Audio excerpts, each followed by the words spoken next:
சென்னையில் நடைபெறும் மக்கள் நீதி மய்யம் கட்சியின் பொதுக்குழு கூட்டத்தில் பங்கேற்பதற்காக அக்கட்சியின் தலைவர் கமல்ஹாசன் வந்துள்ளார். விவரங்களை தருகிறார் செய்தியாளர் தமிழரசி. தமிழரசி, முழுமையான விவரங்கள்.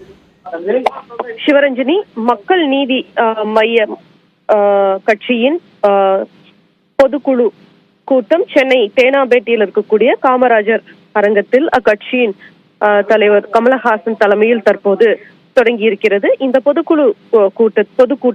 கூட்டத்தில் மக்கள் நீதி மய்யத்தின் நிரந்தர தலைவராக கமலஹாசன் மீண்டும் தேர்வு செய்யப்பட இருக்கிறார். இந்த கூட்டத்தில் முக்கியமாக மக்கள் நீதி மய்யத்தின் வரக்கூடிய உள்ளாட்சி தேர்தல் பணிகள், அதன் தேர்தல் நிலைப்பாடு, கூட்டணி கட்சியை நிலைப்பாடு, அதே போல கட்சியை பலப்படுத்துவது உள்ளிட்ட பல்வேறு விஷயங்கள் குறித்து ஆலோசிக்கப்பட இருக்கிறது.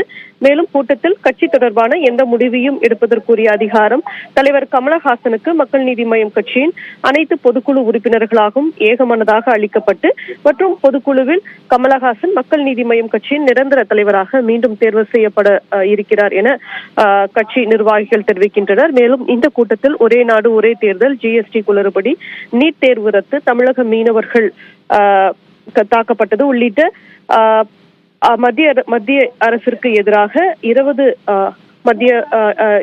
தீர்மானங்கள் நிறைவேற்றப்பட இருக்கின்றது. மேலும் இந்த கூட்டத்தில் மக்கள் நீதி மய்யம் கட்சியின் பொதுச் செயலாளர் அருணாச்சலம், துணைத் தலைவர்கள் மௌரியா, தங்கவேலு உள்ளிட்ட பல்வேறு முக்கிய நிர்வாகிகள் கலந்து கொண்டிருக்கின்ற பொதுக்குழு உறுப்பினர்கள் 1414 பேர், சிறப்பு அழைப்பாளர்கள் என மொத்தம் 2570 பேர் இந்த பொதுக்குழு கூட்டத்தில் கலந்து கொண்டிருக்கின்றனர்.